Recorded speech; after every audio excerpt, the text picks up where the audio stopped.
Good morning, everyone. I was told this microphone is tall enough for me, so I'm just making sure.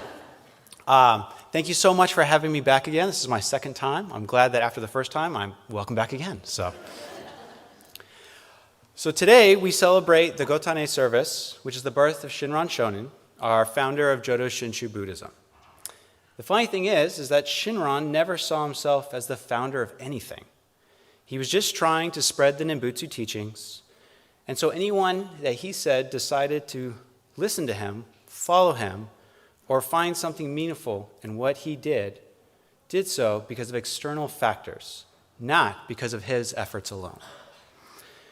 However, looking at all of you today, separated 850 years from Shinran himself, I happen to think that there's something else that brought us all here together today. And I believe, in fact, that it's our relationships and how Buddhism informs our relationships to today, which is what I want to talk about today. So today I want to talk about relationships and the importance of relationships in Buddhism. So I like to start every talk with a question. This is informed by someone that I revered quite well. And my question of the day, hopefully to give you something to think about and hopefully to answer, is how does Buddhism affect your relationships? Now, suppose you learned Buddhism by studying books, and you read all about it, and you sat and thought, oh, Buddhists, they must shave their heads, become monks, live in a monastery all by themselves, and practice meditating, never talking to anyone ever again. But if you have this notion, it couldn't be farther from the truth, especially in our Jodo Shinshu tradition. You know, I like to use there's a lot of misconceptions in Buddhism. This cartoon, I think, is a great example. It's that you see the monk on the left saying, dang, he's pulling ahead. And then the guy next to him says, just hug the rail and don't look at him. And it's all about competitive meditation, which I think is an oxymoron because you can't be meditating and competitive at the same time. But Buddhism has a lot of misconceptions, especially if your only way of engaging with Buddhism is through books and not through a sangha or not through a temple or not really living the practice itself. And so my goal today is to talk about the relationships we have and how Buddhism can shape those relationships to be more meaningful in our lives. And when we think about relationships, there are so many different ways we create relationships with others. You know, our very first relationships that we learn when we grow up, our relationships we have with our friends and family, these are probably the most valuable relationships because they shape who we are, especially in our early years as kids. I remember going on family vacations. I remember family pizza night on Fridays, and the idea of community and that sense of belonging. I even remember my grandmother giving me homework help on math because she was the one that taught me my times tables every week. And so these early relationships are our family, the closest people we have, especially in our younger years. And they really have a profound impact on how we grow, how we develop, our values, our morals, the things we appreciate, and the way that they shape us lasts our entire lifetime, even if they are only around for a short period. But as we get older and we learn to meet new people, like friends at school, or people that are acquaintances in our neighborhood, we learn about a new type of relationship. One that are fun with sleepovers, get-togethers, pool parties. When I was a kid, my favorite activity was riding my bike across town. We used to ride our bikes to coffee shops that were not Starbucks, because back in the day you didn't go to Starbucks. And it was a great experience. You know, I got to hang out with this camaraderie of friends and strangers, and really got to enjoy company, learning to explore the world in an environment that wasn't guided and shaped by our direct family and friends. So it was a whole different type of relationship, and it shaped me and shapes all of us in a completely different way. It allows us to grow. It allows us to seek the kindness of strangers and be impacted about how they grew up and how that can shape us. As I got older, though, I learned different type of relationships. When I went to college, I was a commuter. So instead of having deep, lasting college friendships, I took 6 classes a day, only went to school twice a week, and the only people that I met at school were doing group projects, things that, we had to get a means to an end. We had to get a grade in the class, we had to work together. Some of these people were great people that I met for a very short, brief moment in time. And the relationships I had with them were very transactional, because at that point, we're just trying to accomplish a goal. These weren't people that I went on bike rides with or I grew up with. They're people that I met in a class for 6 weeks or maybe 16 weeks.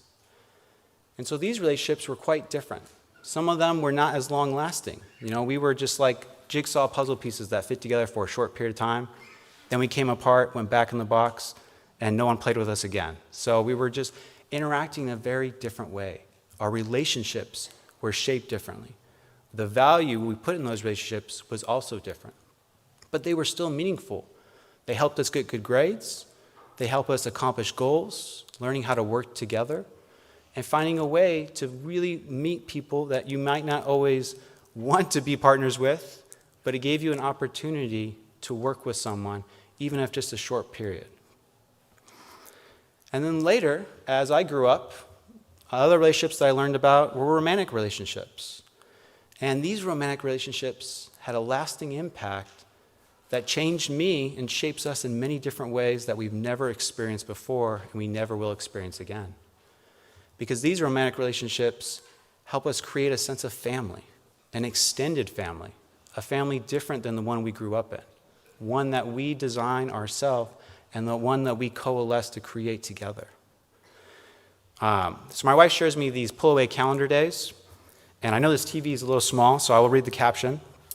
But the fox says, "So where are you taking your date tonight?" And the bird says, "To a bar." And then they're standing on a bar. So I think it's a good, funny cartoon about our misconceptions of things, how we can assume something when we hear something, but it's not what's really happening. So these romantic relationships are a different way of engaging with people, a different way of building community, of building a future with someone that you didn't have the opportunity to grow up with, unless you did. But not all of these relationships are involved with people that we know. Some of the most profound relationships in our lives are shaped by strangers. Strangers that impact our lives in very subtle ways, like allowing us to cut in on the freeway, allowing us to get in line, allowing us to pick something up or helping us when we drop something. The relationships we have with strangers can be just as meaningful as the relationships we have with the ones we love, the ones we know, the ones we work with, and the ones we never see again. And so when we think about relationships, it's not just about the ones we live with or the ones we visit on a daily basis. There's relationships with everyone around us, both indirect and direct. So when we talk about relationships, we need to think about all of these different aspects, all of these different ways of communing with people, living with people, engaging with them. And it's important because the reason why relationships are so important is because they allow us to see ourselves as who we really are. They allow us to understand how we interact with people. And they help shape our world and our worldview. And just like a petri dish, you get what you put in. So if you put in a positive environment, a positive experience, thoughtful, meaningful engagement, you're going to get that back. But if those relationships are transactional, they're limited, they're surface level, and you take them for granted, you will receive that as well. So, if we're looking at these different critical aspects and these different ways of engaging, we can't just enter a relationship because that person makes us feel good, that person is beautiful or friendly. Instead, we need to engage in relationships in a more meaningful way. Otherwise, no matter how great the relationship is, it will fall apart. So this is where Buddhism comes in. And there's a really good Buddhist scholar that I read every once in a while named Susan Pever. I don't know if I'm pronouncing her last name right. But I think she puts relationships and how Buddhism affects our relationships through the Four Noble Truths quite well. So the first truth that she comes about and she shares is that relationships are uncomfortable. And anyone who's been in a relationship, either a romantic, a friendship, or even a stranger, knows that relationships aren't always that same euphoric high, that amazing experience that you have the first time you meet someone. Relationships, no matter how long or short, can be awkward. They can be difficult. Like a roller coaster, they can have their highs and their lows. And not everything in them is going to be positive or negative. Which brings us to our second idea, that the cause is that trying to make relationships comfortable is what makes them more uncomfortable. You know, when we experience a great time with a friend, a family member, a romantic person, we have a moment to share euphoria, to share a positive experience. But as soon as that experience goes sour, or that experience isn't as beautiful as it was when we first had it, we try and avoid that new experience, and we try and go back to the first one. And that attachment, that feeling, that sensation of chasing and holding on to those precious moments doesn't allow us to engage with that person in the moment, in the present. And eventually we stop engaging with that person as a person altogether. We engage with our memory of them, that experience, that bliss.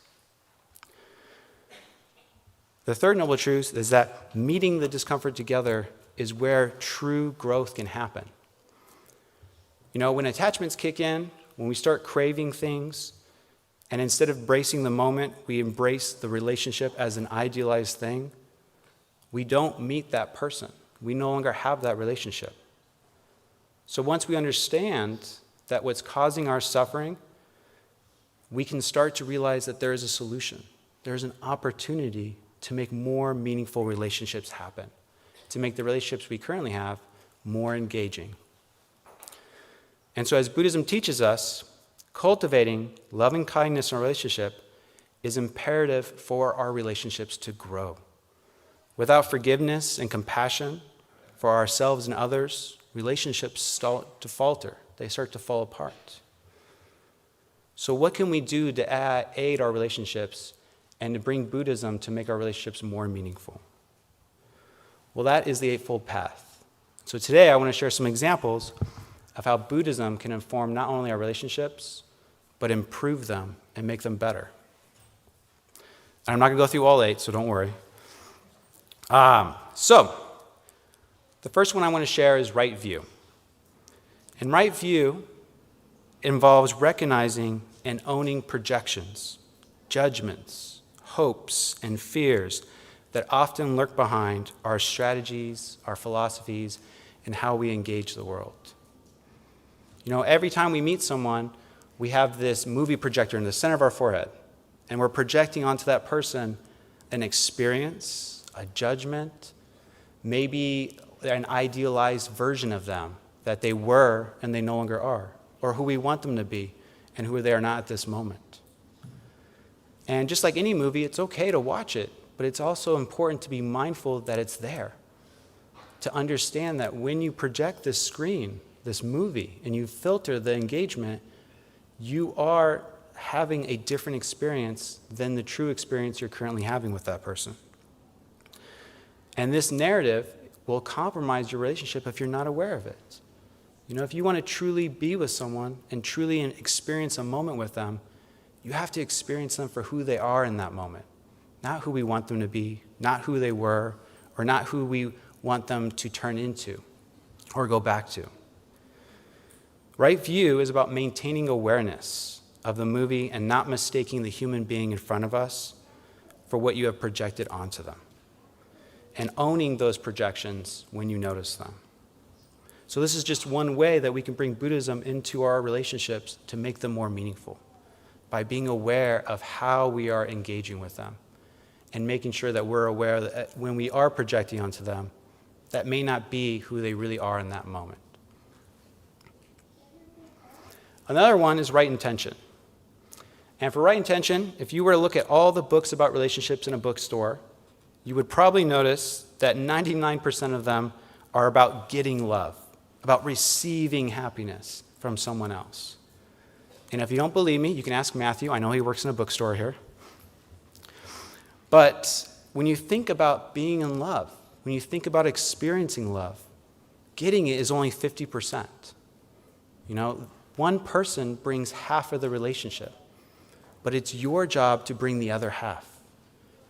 And so right intention reminds us that if we change the way we view our relationships into not receiving, but providing love, providing connection, we have a greater opportunity to make every experience less a transaction, less a receiving, and more an exploration and opportunity to experience that person for everything they bring to us.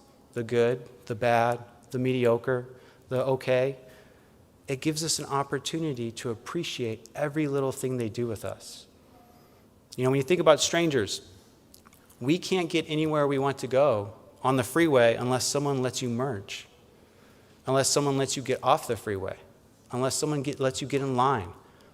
A lot of those relationships and kindness aren't things we daily observe, and our intention is different because we think that they're in our way. They're preventing us from getting where we want to go as fast as we want to get there. But having the right intention of understanding that you're providing an environment and they're providing another half of this environment, we can work together and observe how valuable all these kindnesses, as small as they are, can be. The next one is right action. I think this is a great photo because a lot of times when we make a mess, we don't clean it up ourselves, especially if no one's watching. And so when we think about right action in relationships, this means being a decent person all the time, even when no one's watching.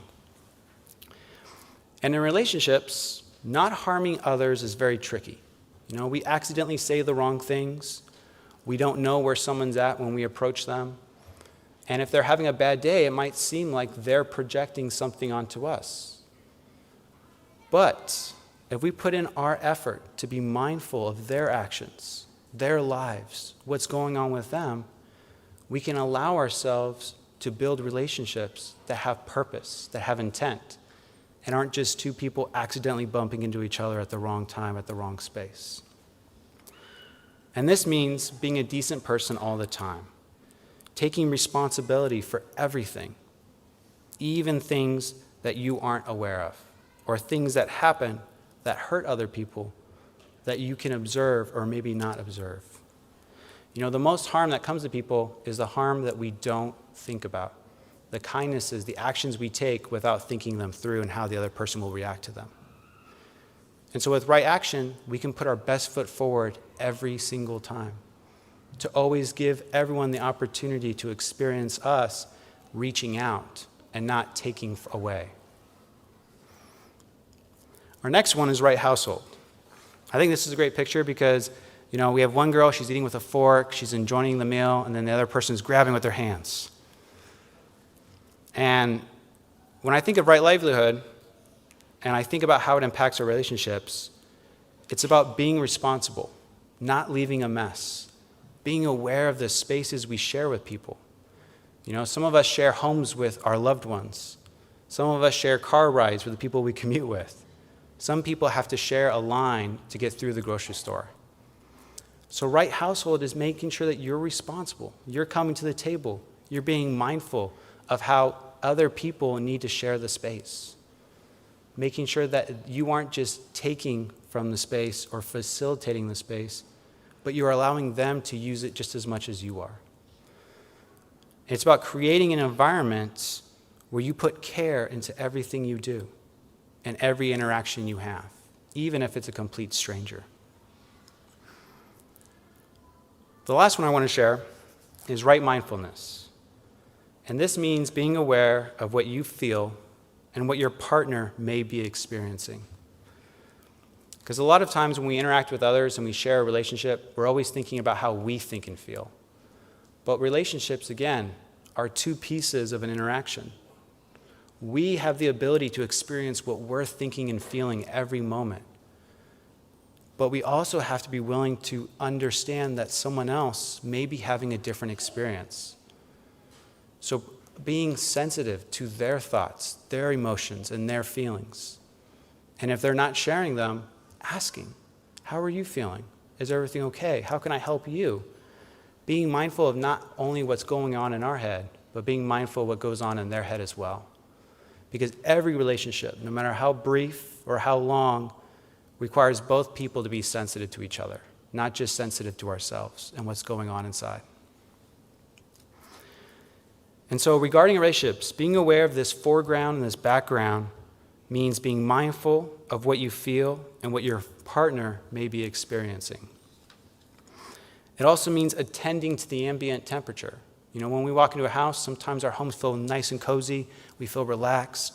When we walk into a store, we know exactly what the item we want. We go straight to where we need to go. But other times when we walk into a room, it can be cold. It can feel off-putting, like something is wrong, even if we don't know what it is. So being mindful of that, making ourselves sensitive to facilitating a space where everyone can interact in a safe environment. So these are just 4 ideas on how Buddhism can inform our relationship.